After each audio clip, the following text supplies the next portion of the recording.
하나님의 말씀 봉독합니다. 하나님의 말씀은 로마서 2장 17절 말씀부터 29절에 있는 말씀 같이 함께 봉독합니다. 제가 읽겠습니다. 유대인이라고 불리는 내가 율법을 의지하며 하나님을 자랑하며 율법의 교훈을 받아 하나님의 뜻을 알고 지극히 선한 것을 분간하며 명예의 길을 인도하는 자요 어둠에 있는 자의 빛이요 율법에 있는 지식과 진리의 모범을 가진 자로서 어리석은 자의 교사요 어린아이의 선생이라고 스스로 믿으며 그러면 다른 사람을 가르치는 내가 내 자신을 가르치지 아니하는도다. 도둑질하지 말라 선포하는 내가 도둑질하느냐, 간음하지 말라 하는 내가 간음하느냐, 우상을 가증히 여기지 말라 하는 내가 신전 물건을 도둑질하느냐, 율법을 자랑하는 내가 율법을 범함으로 하나님을 욕되게 하느냐. 기록된 바와 같이 하나님의 이름이 너희 때문에 이방인 중에서 모욕을 받는도다. 내가 율법을 행하면 할례가 무익하나 내가 만일 율법을 범하면 내 할례가 무할례가 되느니라. 그런즉 무할례자가 율법의 규례를 지키면 그 무할례를 할례와 같이 여길 것이 아니냐. 또한 본래 무할례자가 율법을 온전히 지키면 율법 조문과 할례를 가지고 율법을 범하는 너를 정죄하지 아니하겠느냐. 무릇 표면적 유대인이 아니요 표면적 유신의 할례가 아니니라. 오직 이면적 유대인이며 할례는 마음에 할지니 영에 있고 율법 조문에 있지 아니한 것이라. 그 칭찬이 사람에게서 아니요 다만 하나님에게서니라. 아멘. 오늘 또 이제 로마서 2장 강의 마지막 우리가 하게 되는데, 우리가 이제 천국 하나님의 자녀로서 하나님의 가족의 일원으로서 우리가 부르심을 받았는데, 이 부르심이 언제부터 시작이 되냐 그러면 원래부터 이제 아담으로부터 시작이 됐는데, 아담이 하나님의 아들로서 장자로서의 고난을 다 잃게 됩니다. 왜냐하면 범죄하고 하나님의 뜻을 거역했어요. 그리고 하나님이 그를 우정을 가지면서 그들을 친구로, 그들을 하나님의 자녀로 이렇게 받아들이게 하셨는데, 그들은 하나님의 낯을 피하여서 하나님과 교제하기를 싫어했어요. 그래서 하나님의 이제 장자를 이 땅에서 하나님을 드러내고 하나님과 교제하고 하나님의 영광을 드러내는 이방인들, 이 세상을, 우주 만물까지 또 이 세상을 새롭게 하는 하나님의 자녀, 하나님의 장자, 이 장자를 하나님께서는 이 땅에 두시기를 원했어요. 그래서 하나님께서 아브라함을 부르셨습니다. 아브라함아, 내가 이제 이 땅에 하나님의 영광을 드러내고 하나님을 드러내고 또 하나님과 교제하고 하나님의 그 살아계신 이 만물을 새롭게 하는, 충만케 하는 내 자녀들이 이 땅에 필요한데, 이 자녀들이 너의 씨로 될 텐데 너의 그 자녀들이 모래알처럼 많아질 것이고 저 하늘을 바라봐라, 그 별들처럼 너의 자녀들이 많아질 것이다 라고 했어요. 그랬을 때 이제 아브라함은 고민이 되게 됐죠. 내가 하나님의 자녀가 어떻게 될 것인가. 정말 이 율법을 잘 지키고 아니면 하나님 말씀을 100% 잘 들어야 하나님의 자녀가 될 것인가. 하나님께 어떻게 내가 하나님의 자녀로서 인정함을 받고 또 이 땅을 만물을 새롭게 하는 그 새로운 하나님의 장자로서 어떻게 내가 살아갈 것인가. 그런 걸 고민하게 됐죠. 그런데 하나님께서는 그 하나님을 만물을 새롭게 하는 하나님의 장자 이스라엘, 아브라함의 자녀들을 율법을 잘 지키고 이름으로써 그 하나님의 자녀를 인정하는 것이 아니라, 아브라함에게 어느 날 아브라함아, 이 별들을 봐라. 그 자녀들이, 내 하나님의 자녀들이 이 만물을 새롭게 하고 이방인들을 새롭게 하면서 하나님의 영광을 드러낼 내 아들들이 이렇게 많아질 것이다. 그런데 내 시가 될 텐데 아브라함은 그때 이 말을 믿을 수 없는 상황이었어요. 자기는 자식이 없었어요. 100세나 됐는데 100살이 됐는데 자식이 없었고 이미 자기 아내한테서는 그 이제 수태가 끊기는 상태였어요. 자식을 알 수가 없는 상태였죠. 그러나 하나님께서 하나님의 신실하심으로 하나님께서 신실한 하나님의 역사가 나를 통하여 일하시면 반드시 될 것을 믿고 믿을 수 없는 중에 하나님께서 하시면 됩니다. 하나님의 신실함을 의지하고 그랬던 겁니다. 그래서 하나님께서 그것을 하나님의 자녀로서 옳다고 인정함을 받았어요. 그래서 그래 율법을 잘 지키고 또 이 세상을 만물을 새롭게 하는 내 아들, 이 아들이 하나님의 자녀가 그런 사람이 아니라 하나님을 의지하고 믿음으로써 하나님의 신실함과 하나님께서 하시면 십자가를 통하여 부활을 통하여 나를 그 영원한 이 땅을 새롭게 하는 하나님의 자녀로서 만드실 것을 아브라함이 믿고 그를 의지할 때 하나님의 자녀로서 옳다고 인정함을 해줬다는 거예요. 이것이 하나님의 자녀로 인정해줬다. 하나님이 죄인을 정말 이 세상에 지옥을 가야 할 아브라함을 하나님의 자녀로 인정을 해줬다. 이것을 신학적인 단어로 칭의라고 해요. 옳다고 인정해줬다라는 거예요. 그래서 우리가 하나님의 자녀로서 옳다고 인정을 받는 것은 여러분들 뭐 율법을 100% 다 지켜가지고 야 너 내 하나님의 자녀야 이렇게 인정하는 것이 아니라 우리가 하나님의 자녀로서 옳다고 인정하면 하나님의 자녀다 네가 정말 너는 내 하나님의 아들이야 너는 내 자녀야 라는 것은 율법을 100% 다 지켜가지고 너는 내 자녀야 이렇게 하진 않았다는 거예요. 어떻게 우리가 하나님의 자녀가 됐느냐 그러면 하나님의 자녀로서 인정함을 받았냐 그러면 예수님의 십자가로서 하나님께서 우리를 새롭게 구원할 것이고 우리를 성령을 통하여서 새롭게 이 땅을 만물을 새롭게 하는 하나님의 자녀로서 하나님의 백성으로서 될 것이다. 그것은 내 능력이나 내 힘으로 된 것이 아니라 나는 나에게 소망이 없는데 하나님의 신실함과 성령의 역사와 예수 그리스도의 그 열심, 하나님의 열심 이런 것이 나를 그렇게 만들어낼 거야 라고 하나님을 믿음으로 하나님을 의지함으로 그래서 그 믿음이 이 땅에서 우리가 하나님의 백성으로서 인정함을 받는 거예요.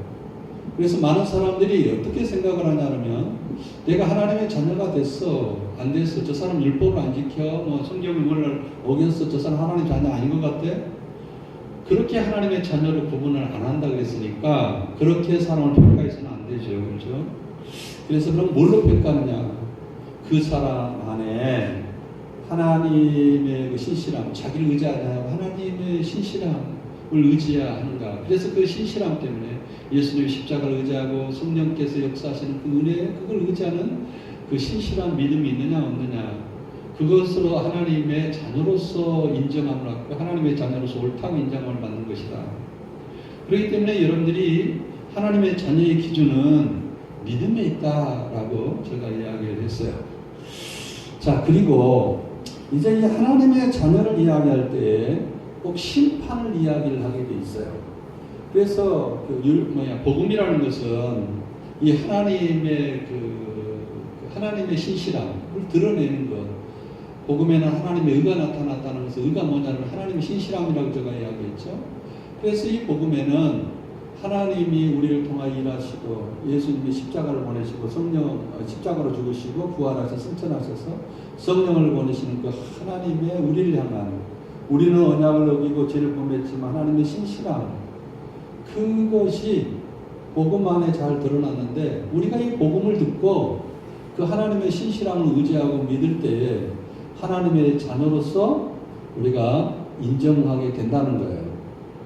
그래서 믿음이라는 것은 율법적 행위나 어떤 여러분들이 뭐 열심이나 이런 것으로 하나님의 자녀로서 인정을 받는 것이 아니라 여러분 안에 그런 하나님의 신실한 믿음, 이 믿음이 있느냐 없느냐 이거에 대해서 있다. 이제 그렇게 이야기하면 이 칭이란 이제 하나님이 하나님의 자녀로서 이렇게 인정했다라는 칭의라는 것은 이 이야기할 때 항시 제가 이제 이 앞전에도 그 로마서 1장 1절에서 16절까지 이야기할 때 심판을 이야기를 했다. 심판. 하나님의 심판의 그 미래에 대한 심판을 이야기를 했어요. 미래에 대한 심판이 뭡니까? 예수님이 재판장이 될 것이다. 그리고 뭐냐? 우리가 말하는 모든 것도 다 심판을 받아요. 고린도후서에 보면 너희 모든 사람이 반드시 메시아의 심판자 앞에 서게 되리니 선악간에 몸으로 하는 행동이나 말로 하는 행동들이 다 하나님의 심판을 받게 될 것이다. 또 우리가 육체를 따르는 사람들은 하나님의 나라에서 그 썩을 것을 거둘 것이고 성령을 신는 자는 영생을 거둘 것이다. 뿐만 아니라 로마서 한번 찾아볼까요? 로마서 14장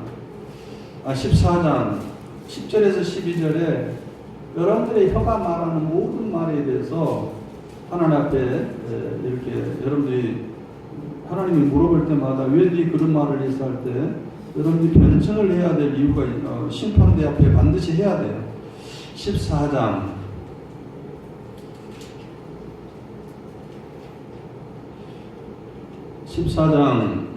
10절 12절 10절에 12절 내가 어찌하여 내 형제를 비판하느냐 내가 내 형제를 업신여기느냐 우리가 다 하나님의 심판대 앞에 서리라. 뭐라고 기록되었어요? 기록되었으니 주께서 이르시되 내가 살았노니 모든 무릎이 내게 꿇을 것이요 모든 혀가 하나님께 자백하리라. 뭐라고요? 이러므로 12절에 우리 각 사람이 자기 일을 하나님께 다 짓고 하게 되어 있습니다. 뭐라고요? 모든 혀가 하나님께 다 짓고 해야 돼요. 자, 그렇기 때문에 뭐라고 이야기를 했어요? 왜 형제를 네가 왜 그때 사람을 무시했고 멸시했어? 내가 왜 비판했어요? 네 마음속에 한번 생각을 이야기해봐. 그러면 내가 내 혀로서 이렇게 하나님께 이제 심판을 하게 된다. 하나님의 심판자도 그렇게 행한다는 거예요. 그런데 내가 방금 하나님의 자녀로서의 뭐라고 이야기했어요? 옳다고 인정한 칭의라는 것이 있다고 했죠. 그 있는 현재에 대한 칭의가. 그러니까 여러분들 하나님의 자녀로서 믿음으로 옳다고 있는 이 심판이 법정적으로 하나님께서 심판장이 옳다고 했잖아요. 그것이 현재 있는 심판이 미래에도 옳다고 인정을 받는다라는 거예요. 왜 그럴까요? 왜 그래요? 아니 내가 지금 하나님의 심판을 받았어요.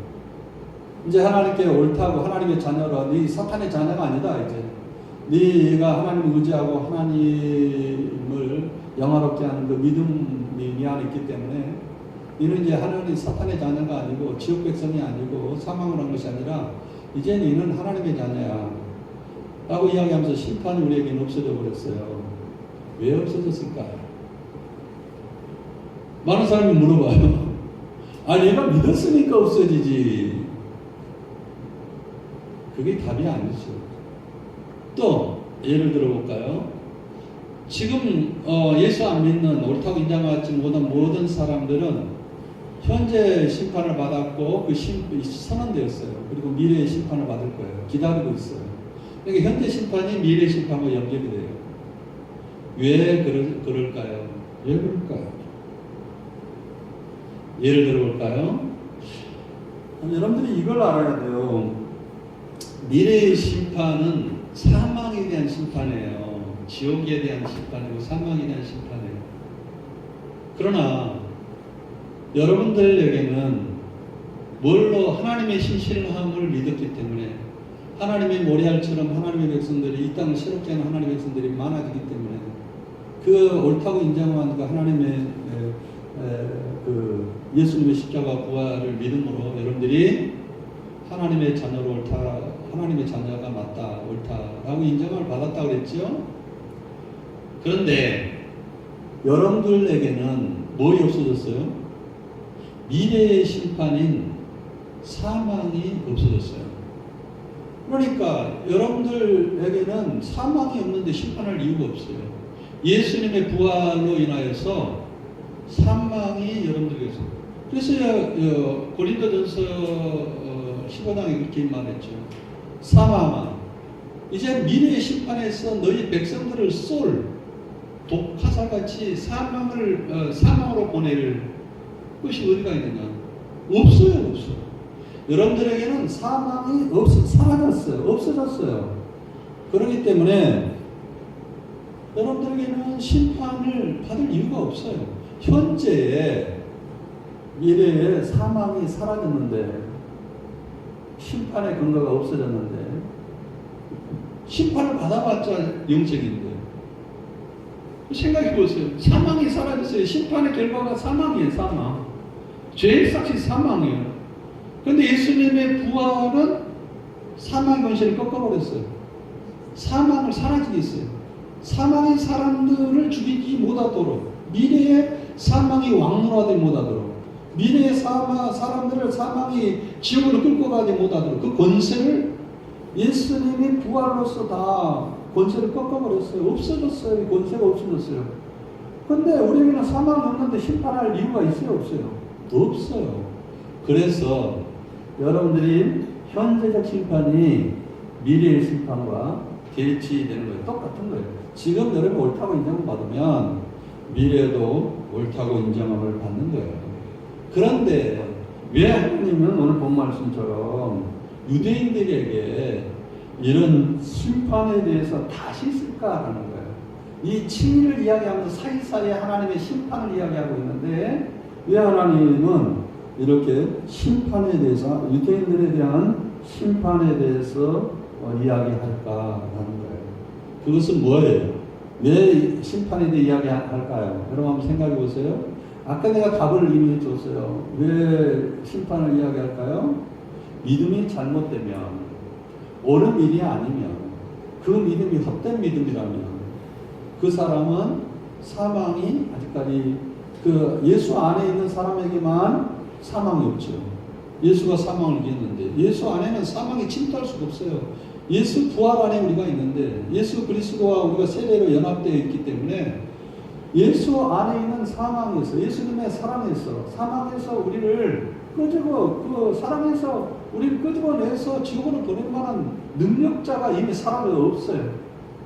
그러나 예수 안에 있지 않은 사람들, 믿음이 없는 사람들, 이런 사람들에게는 사망이 왕으로 다가오고 있기 때문에 그 믿음에 대해서 여러분들에게 잘못된 믿음을 교정시키기 위해서 하나님은 이 옳다고 인정한, 하나님의 자녀를 옳다고 인정한 칭의론, 이 칭의론 사이사이에 하나님의 심판에 대한 이야기를 하고 있어요. 그래서 오늘 본 말씀도 2장 17절 말씀부터 29절까지 있는 말씀도 잘못 신앙생활하는, 잘못 믿음을 가진 유대인들에게 하신 말씀이에요. 자, 이제 서두가 되었는데 오늘 본 말씀부터 먼저 이야기를 이제 할까 그런 생각도 해요. 자, 오늘 본 말씀은 뭐라고 시작이 돼요? 유대인이라고 불리는 내가 율법을 의지하며라고 했어요. 원래 유대인이라는 이름은 있어요, 없어요? 없어요. 성경에도 없고 구약 성경에 유대인이라는 이름이 없어요. 공식적인 이름이 뭐예요? 이스라엘이에요. 이스라엘. 하나님의 백성이 아브라함의 자녀인 이스라엘이에요. 근데 이 이스라엘이 하나님의 자녀로서, 믿음으로서 이렇게 하나님을 의지하고 하나님을 이 땅을 새롭게 하고 정말 하나님의 영광을 이 땅에 드러내고 만물을 새롭게 하는 아담과 같이 만물을 새롭게 하며 하나님께 영광을 돌리는 그 하나님의 아들로서 살아가기 위해서 붙여놓은 이름이 이스라엘인데, 이 이스라엘이 하나님을 영광을 돌리고 이렇게 살아가야 될 백성들이 그렇게 살아가지는 않아가지고 하나님께서 아수를 통하여서 이스라엘을 없애버렸어요. 그래서 이스라엘이 이 땅에 없어져 버렸어요. 언제? 1000 BC 722년에 이스라엘이라는 존재가 사라져 버렸어요. 그래서 이스라엘이 뭘로 다 변했어요? 한 나라에, 이제 아수르라는 나라에 들어가가지고 이방인들과 결혼하고 이방인들과 먹고 살고 막 돈 벌고 같이 살면서 신앙도 사라지고 없어지고 다 사라지고 없어졌어요. 이스라엘 나라가 이제 혼합 민족이 되었어요. 참 이스라엘이 없어져 버렸어요.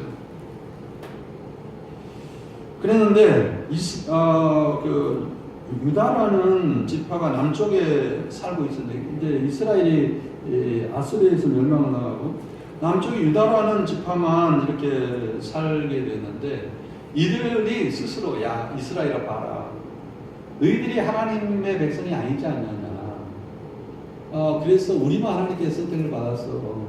그래가지고 그때 722년에 이 유다의 민족들 이스라엘이 없어지므로 이들이 스스로 생각할 때 야 우리가 이제 선민이다. 우리가 하나님의 아들이야. 하나님의 장자야. 새롭게 된 하나님의 장자야. 이렇게 생각을 했던 거예요. 그래서 그들이 스스로 붙인 이름이 유대인이었어요. 유대인. 그러니까 이스라엘을 대신해서 이스라엘이 하나님의 심판을 받고 이방인들에게 멸시를 받은 그래서 아수르에게 멸망을 당할 때 그런 의식을 갖고 있었던 겁니다. 그런데 하나님께서 이렇게 보니까 유다의 백성들도 마찬가지예요. 이것이 이제 유다의 백성들이 교만하기 짝이 없고 정말 이 만물을 새롭게 하고 이방인들의 교사로서 하나님을 알게 하고 하나님의 사랑을 알게 하고 하나님의 거룩을 알게 하고 하나님의 인격을 알게 하고 이렇게 해야 되는데 이들은 어떻게 하느냐 그러면 우리는 이방인과 달라. 너희와 다르고 너희 이스라엘과 다르고 우리는 하나님의 선택 아브라함의 자녀로서 그 씨로 난 자녀로서 우리는 하나님의 사랑과 은혜만 받은 사람이야. 이렇게 선민의식을 이렇게 갖게 됐던 거예요. 그러니까 하나님 볼 때 하나님의 아들로서 역할을 하지 않죠.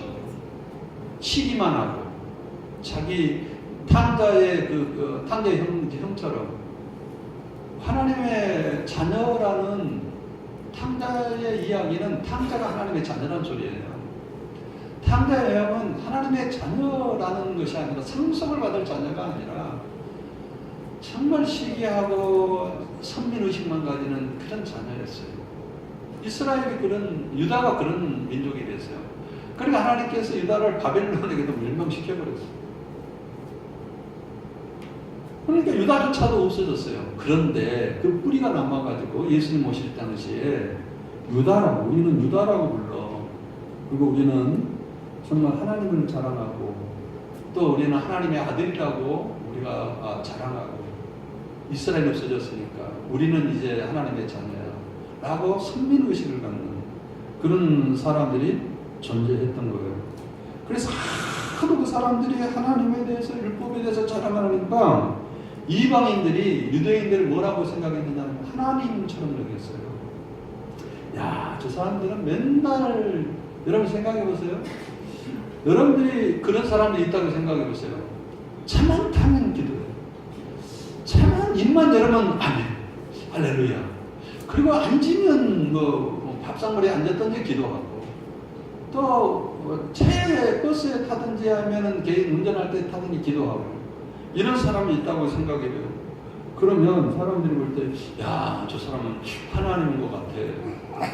이렇게 유대인들을 이렇게 착각하게 됐던 거예요. 이방인들이. 근데 이방인들이 유대인들을 자세히 보니까 자기들보다 더 못된 짓걸, 자기보다 더 정말 안 된 일을 하고 있으므로 어떻게 저 사람들이 하나님의 사람이 아니구나, 외식하는 자들이다, 이렇게 생각을 했던 거예요. 자, 한번 예를 들어볼게요. 여러분들이 무엇이 잘못됐는가 한번 보세요. 그 바리새인과 세리가 하나님의 성전에 올라가서 기도를 합니다. 하나님, 나는 저 세리처럼 나는 다릅니다. 하나님께 나에게 은혜 주셔가지고 11조도 드리고 하나님께 오늘도 감사할 수 있도록 감사드리고 토색하지 아니하고 또 가늠하지 아니하고 하나님 나에게 이런 정말 좋은 은혜 주신 걸 감사합니다. 저 세리와 같지 아니함을 감사합니다. 이렇게 기도했어요. 그런데 세리는 그렇게 기도하지 않았어요. 하나님, 나는 죄입니다. 감히 하나님을 들어 눈을 들어보지 않냐고 하나님을 쳐다볼 수 없고 땅에 엎드려서 하나님 나를 불쌍하게 해달라고 기도했어요. 자, 누가 하나님의 백성일까라고 이야기했을 때 누가 하나님께 옳다고 인정을 받았느냐? 하나님을 의지하여 하나님 신실함을 의지하여 회개한 이 세리가 하나님께 자녀라고 옳다고 인정을 받았다. 누가 더 거룩하냐? 이자 거룩하다겠죠? 이 유대인들이 바리새인들이 그랬다는 거예요. 유대인들의 사명이 뭐예요?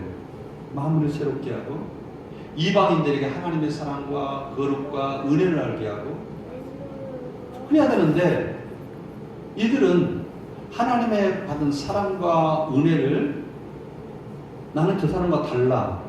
야, 너희들은 한 수 아래야.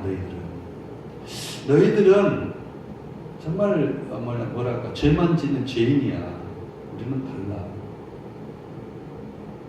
만물을 새롭게 하고 이 땅을 새롭게 하고 사람들을 새롭게 하는, 그래서 율법 18절에 율법의 교훈을 받아 하나님의 뜻을 알고 즉기 선한 것을 분간하여서 맹인이 이방인들을 인도해야 되고 어둠에 있는 사망에 있는 예수를 알지 못하는 사람들을 인도해야 될 그들을 정죄하는 일에 사용하고 있어요.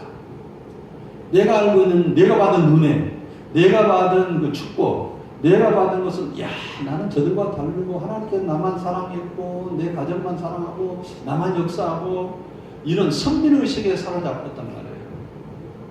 이것이 하나님의 그 장자로서 이 세상을 새롭게 하고 만물을 새롭게 하는 아브라함의 자녀들에게 부어주는 축복이냐? 아니라는 잘못된 믿음이죠. 그러니까 그 결과가 잘못된 믿음. 이것은 어디에 나타나냐? 잘못된 믿음은 항상 이단에게 나타나는 거죠. 이단들의 특징이 뭐냐면 우리에게 은혜 받고 우리만 은혜 받았고 우리만 그랬고 너희들은 다르다. 이 의식이 있는 거예요. 이것이 뭐냐면 선민의식이에요. 유대인이라고 자청해야 돼요. 우리만 다 혼합, 세상과 짜게 버리고 나만 홀로 남아있는 유대인 혼합. 자, 이들의 믿음을 교정을 해야 되겠죠. 그런데 정말 이들의 믿음이 교정이 안 돼요. 성령이 아니면 교정이 안 돼요. 하나님, 왜냐하면 이들의 사고는 어디에 표를 두고 있어요? 율법의 교훈을 받아서 율법의 하나님의 율법을 통해 하나님의 뜻을 알고 율법을 주신 목적이 뭐예요? 율법을 주신 목적이 뭐예요? 하나님께서 우리에게 이제 거듭나면 하나님의 성답게 살게 되죠. 왜 율법을 주셨어요? 하나님의 거룩함을 드러내기 위해서, 하나님의 은혜를 드러내기 위해서, 하나님의 사랑을 알게 하기 위해서. 왜 율법을 주셨어요?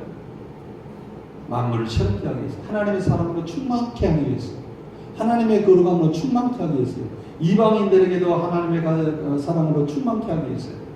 그런데 이들은 하나님의 백성답게 살지 않고 만물을 충만케 하고 이방인을 하나님의 사랑으로 충만케 하고 하나님의 거룩으로 하나님의 용서로 충만케 하는 것이 아니라 선민의식에 살아요. 나는 달라.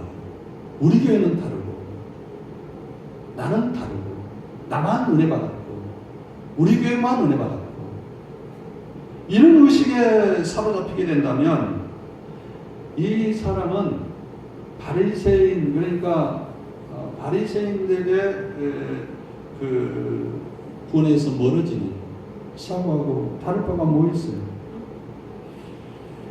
자, 유대인들은 율법을 공부하면서 이해하는 것이 뭐라고 이야기했어요? 인생의 등불이라고 했어요.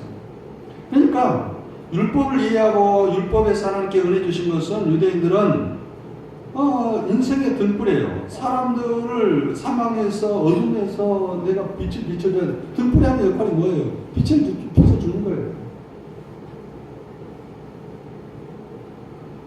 그럼 생각해 보세요. 주의 말씀이 나의 등불이다. 나의 발등상, 발의 등이다. 라고 고백했어요. 전 주의 은혜를 갖고 정말 나부터 바른 길을 걸어가고 나부터 이렇게 빛으로 걸어가야 되잖아요. 말씀으로 살아야 돼요. 그래서 이방인들을 야 그쪽으로 가면 빠져. 나는 칠흑같이 등산을 해본 어둠 속에 등산을 해본 적이 있어요. 설악산을 밤에 등산을 했는데 어딘지 몰라. 완전히 등불 하나를 의지하고 있어요. 근데 이제 이 가다 보면은 옛날에 지금 약은 좋아가지고 오래 가죠. 그런데 옛날 약은요 한 2시간 3시간 이렇게 가다 보면은 불이 힘이 이제 없어져요. 그러니까 어떻게 하냐면 이 후라시를 한 서너 개 갖고 가요. 그리고 앞에 간 사람을 뒤에 쭉 따라갑니다. 뒤에. 그리고 이제 서너 시간 가다가 또 후라시가 없어졌어요. 해서 야 다른 후라시 줘 그래가지고 또 앞에 간 사람한테 비추고 갑니다. 앞에 간 사람이 그 뒤에 간 사람을 배려하지 않냐고 야 이 후라시는 나만 있는 거야. 나만을 위해서 있는 거야. 그러면서 자기가 막 그 뒤에 사람 고리하고 앞에 달려가 버려요. 그러면 설악산의 그 등산지기들 있잖아요. 경찰, 청원경찰들이 그 후라시가 낼 게 아니에요. 거기 사람들이 빌려주고 세냈어요. 어떻게 되냐? 나만 필요해. 그렇게 달려가고 뒤에 있는 사람은 낭떠러지에 떨어져가지고 죽고 또 어둠에 떨어져 죽는다면 거기 있는 등산지기가 너 후라시에 있냐? 그것은 너만을 위한 것이 아니라 뒤에 있는 거예요. 이것이 율법이라는 거예요. 하나님이 나에게 주신 은혜는 나를 위한 것이 아니에요. 여러분 생각해 보세요. 이건 조교와 같은 거예요. 조교.